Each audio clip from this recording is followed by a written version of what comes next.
Malawi Today.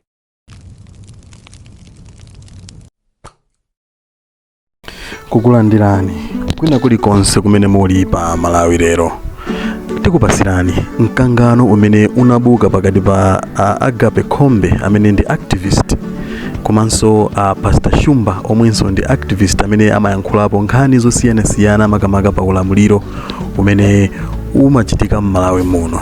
Nde kumeneku kunali mkangano makamaka pa nkhani yokhuzana ndi age limit pamene Agape Khombe akunena kuti akufuna kupitisa bill yokhuzana ndi kuti age limit makamaka pa nkhani ya usogoleri amene akuyimira president kuti ngati wakwanisa zaka 80 usakhale ukupikisana nawo pa mpando wa president. Ndipo Shumba anali kumbali yosusana ndi izi kumanena kuti Agape Khombe ndi munthu osokoneza kwambiri. Nde mmene munali mkangano muli mkangano ochuluka kwambiri. Nde tingokupemphani kuti mukhale pompo mumve kuti anthu amenewa anang'alulana motani.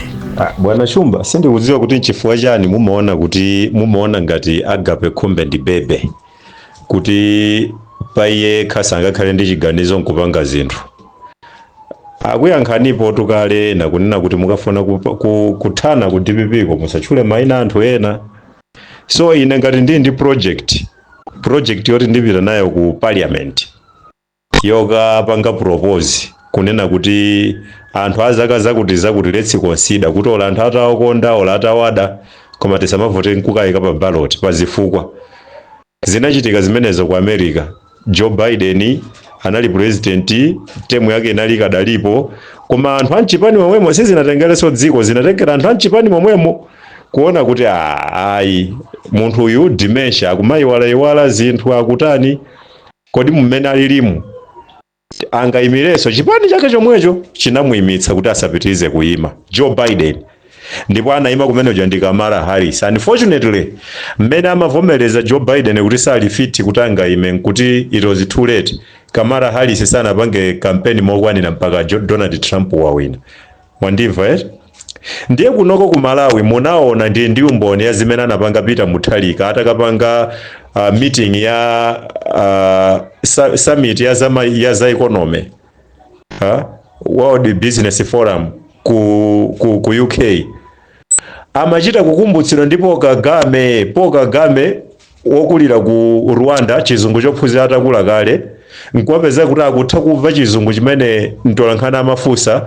Peter Mutharika okulira maiko azungu 40 years ali ku America kulephera kumamva chizungu chimene amafunsa mtolankhani. Sikunali kuti chizungu samatha koma dementia kuyiwala.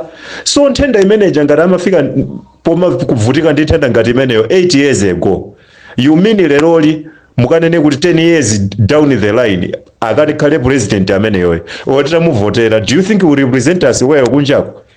So izonso zikudalia kuti mutchule amalata, so zikudalia kuti mutchule MCP, so zikudalia kuti mutchule amunulo. Izozo khulupiriyane kuti as a person, as an individual nalibenso maganizo amene kwa mutamba kulemba zimene zandipatsa kuti kana anthu amaganiza ndi kuti ndili nkuthekera kwa ndikhoza panga zinthu. So I'm carrying that bill. It's true. Ndipita ku parliament muja as a private members bill. Ngati singapita apapa ikhale kupita kwina koma every paperwork is done. I'm taking that document to parliament. Ikalowa ngati private members bill. Ndisankhawo pa aphungu a DPP amene akanyamule that bill. Let me tell you this. Okalowa ndi bill imene jaga khalaso MP wa DPP. Get assured, and that's what I'm doing. Mukuzane chifukwa nkakapanga wa independent nkakapanga wa MCP, you be lying saying ndapanga conspire ndi anthu a opposition. No. Just as Joe Biden anakhazikitsidwa pansi ndi aphungu a chipani chake chomwe cha Democrats. Coincidentally ichiso chimamba ndi dzina kuti Democrats.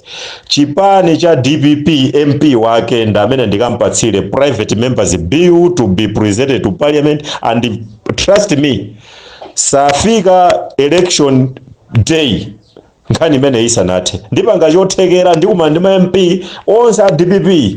I will lecture them since they don't have lecture. Nchipaka kumavuzungulira kumapitiriza kuti aimaso. I will lecture them. I will even lecture na Malomba. I will date him. I will lecture Mukito. I will draw wanu muchisala. I will lecture him.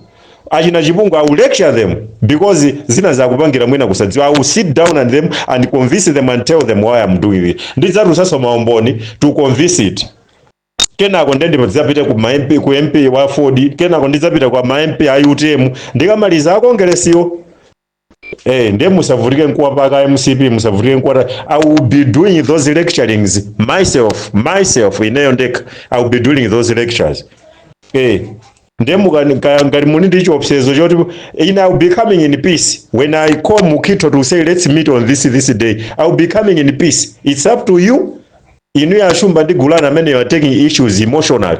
It's up to you to organize whatever you want to organize. But I will be coming in peace. I will be armless. Ngatiso mukaikira zonna kuti I will be armless. Ndikavala t-shirt ndekuti ndi trouser la tracksuit lopanda marumba. Ifa mudzayamba onama kuti mwina ndikuopa ndanyamula china chilichonse. No, I will be armless because my conscience is free.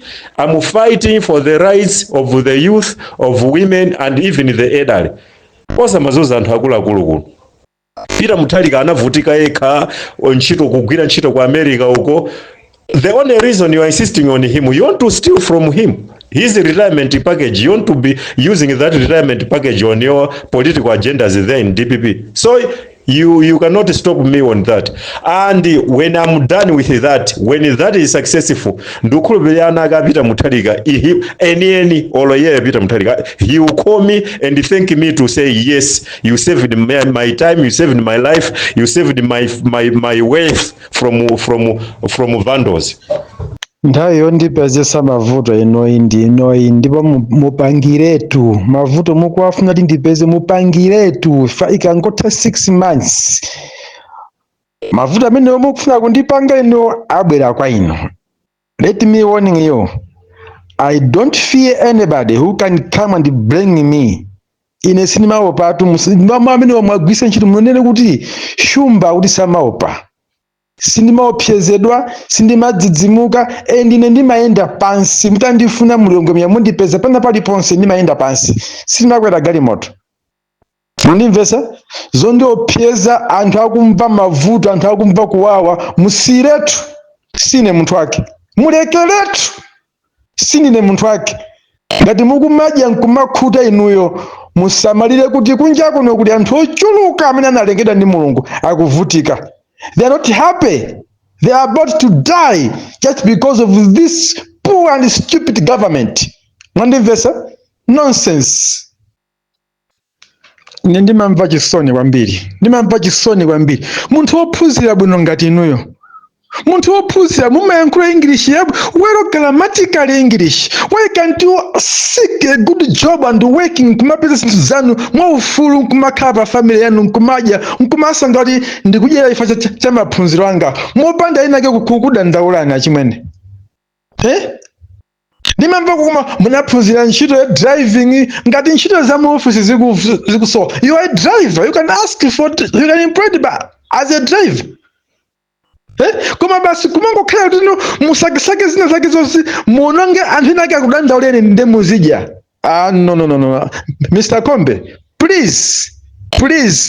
Ndimakukondani kwambiri, ndimakunyadeni kwambiri koma zopanga zanu ndi moyo wanu sitiziwa kuti bambwana anali ndani mbuyomo chifukwa zina zake munthu machokera nazo kwa makolo. Mwandimvesa? Ndinu munthu wabwino mapemphera, you know how God is, you know who is God, you know the commandments of God, koma zochita zanu totally astray. Why? So if you want to put me in trouble, I'm ready, my brother. I'm ready and I'm not fear for that. Ndipo nesinima hongedwa ni ndrama kuti apasi na shumba wati aseke pakamwa 100 million ndisambwa zaso popo. Mwandimvesa? Ine ndimangofunapo chilungamo.